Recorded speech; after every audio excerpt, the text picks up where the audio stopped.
যে অলৌকিক আনন্দের ভার বিধাতা যাহারে দেন তাহার বক্ষে বেদনা অপার। এবং এত বেশি প্রশংসা আমার জন্য হজম করাটা খুব কঠিন। আমি আসলে আপনাদের মানে একদম সবার কাছে বিনয়ের সাথে ক্ষমা চাচ্ছি। বিগত যে যা বলেছে অনেক বাড়িয়ে বলেছে, এতটা নয়, কিছু করতে পারিনি। এবং এই জেলায় অনেকে অনেক কিছু করে, নীরবে নিভৃতে অনেক কাজ করে, এবং তাদের আসলে অনেক সম্মান প্রাপ্তি বাকি আছে। আমি বিশ্বাস করি যে এই যে শুরুটা হলো, আমি ওনাদের কাছে বারবার বলছিলাম যে ভাই এই আয়োজনটি না করলে হয় না। ওনারা বারবার বলছেন যে শুরু তো করতে হবে কাউকে দিয়ে, এবং আমরা এটা শুরু করতে চাই। তো এই যে শুরুটা হলো, শুরু করার সুযোগটি ঠিক আছে, খুব ভালো কথা, শুরুটা হোক।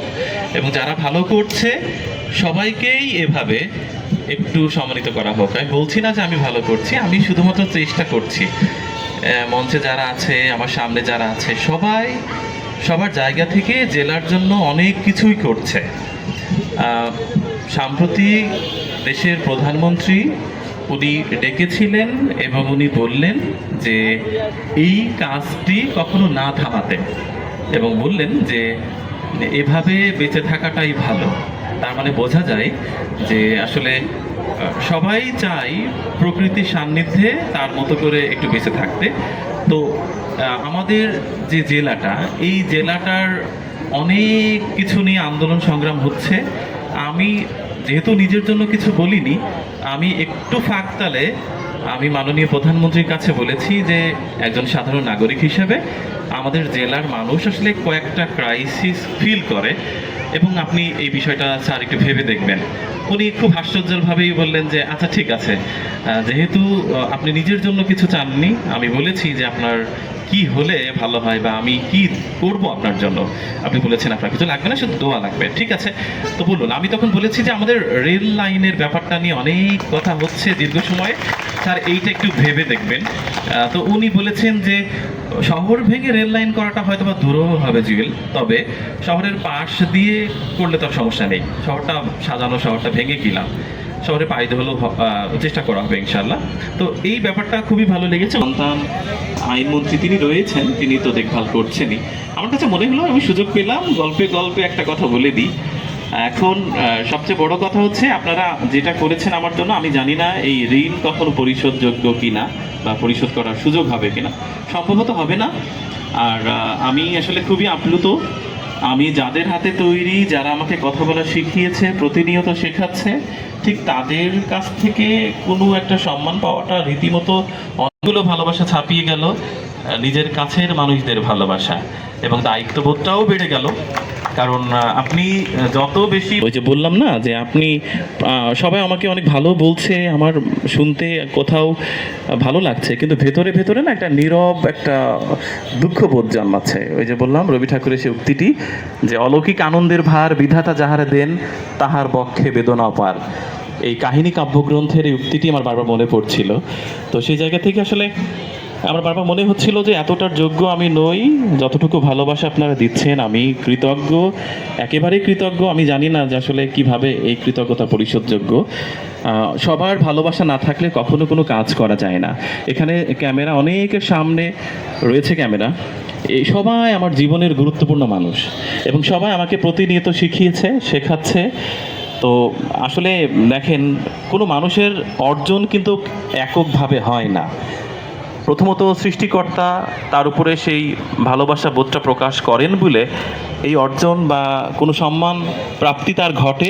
দ্বিতীয়ত হচ্ছে বাবা মা, তারপর নিজের কাছের মানুষ, শহরের মানুষ, বংশের মানুষ, গ্রামের মানুষ, সবার অবদান আছে। কারোর অবদানই অস্বীকার করার সুযোগ নেই। এখানে যারা ক্যামেরা ধরে আমার দিকে রেখেছেন সবার অনেক অবদান আছে, আমি সবার কাছে কৃতজ্ঞ। এবং আমি এই কৃতজ্ঞতা বোধ থেকেই জানাচ্ছি যে আমি মূলত আপনাদেরই তৈরি। আপনারা আমাকে শিখিয়েছেন পরিমিতি বোধটা কি, কোনটি করতে হবে কোনটি করতে হবে না, এটুকু আমি বুঝতাম না, জানতাম না। আপনারা শিখিয়েছেন বারবার, এবং সেই জায়গা থেকে আমি আসলে ভীষণভাবেই সৌভাগ্যবান যে আমি আপনাদের ওইটুকু গ্রহণ করতে পেরেছি। এবং সামনে আমাদের কিছুক্ষণ আগে আবৃত্তি করলেন আমাদের মাজেদ ভাই, বড় ভাই, যার ভরাট কণ্ঠস্বর শুনলে এখনো পর্যন্ত আমার গায়ে কাটা দিয়ে ওঠে। সাংগঠনিক দক্ষতা কাকে বলে আমাদের লিটন ভাইকে দেখে বোঝা যায়, গোর্কি ভাইকে দেখে বোঝা যায় যে আসলে বড় মানুষ হতে গেলে সবাইকে নিয়ে চলতে হয়।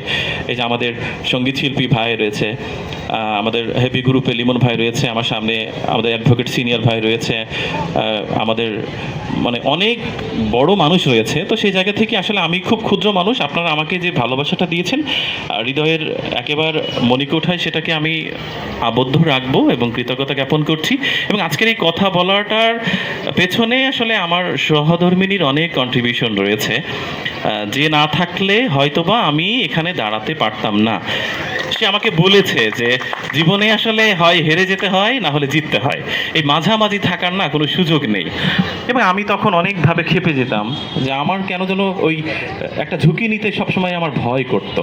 তো ও সবসময় বলতো যে আমি একটা ক্যান্সার আক্রান্ত রোগী হয়ে যদি আমি এই রিস্কটা নিতে পারি তাহলে তুমি কেন পারবে না।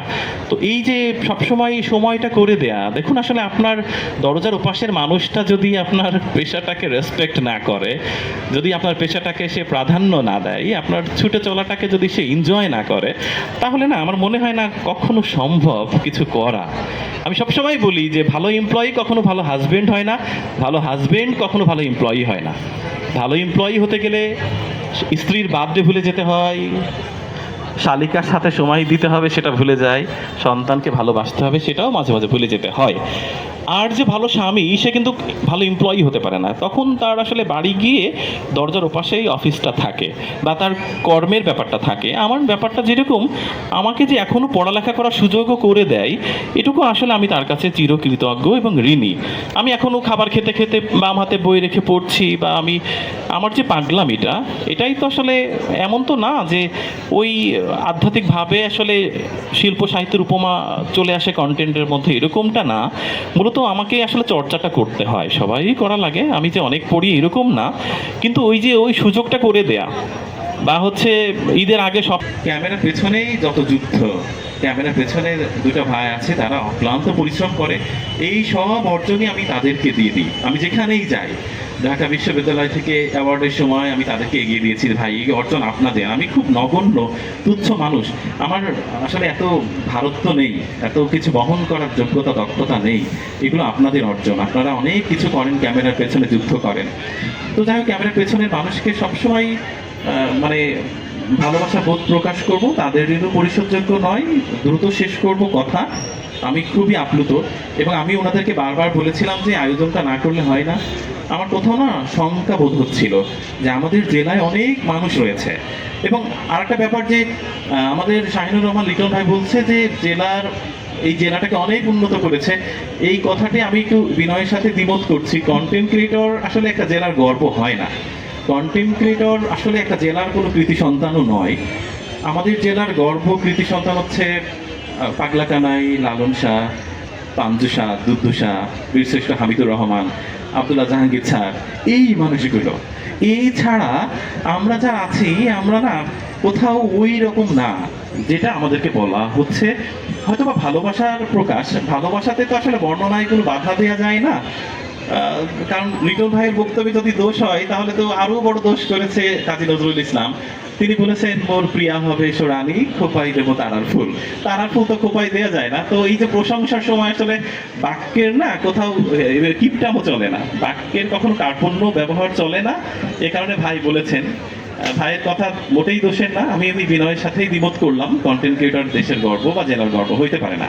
খুব সহজ ব্যাপার, আমি আপনাদের সন্তান, ছোট দুটো কাজ করছি, এটা এমন কিছু না, এটাকে খুব সহজ করে নেওয়াটাই শ্রেয়। যেমন আমার অনেকেই বলে যে প্রাইম মিনিস্টারের সাথে দেখা করলো, প্রাইম মিনিস্টার ডেকেছে তাকে, কি নাকি ঘটেছে। আপনি বিশ্বাস করুন, আমি যেভাবে গিয়েছিলাম খালি হাতে, সচিবালয় থেকে খালি হাতে বের হয়ে আসছি। এটার মধ্যে একটা অনুভূতি আছে, হ্যাঁ, যে না স্যার আপনার দোয়াটাই যথেষ্ট, আর কিছু লাগবে না, না।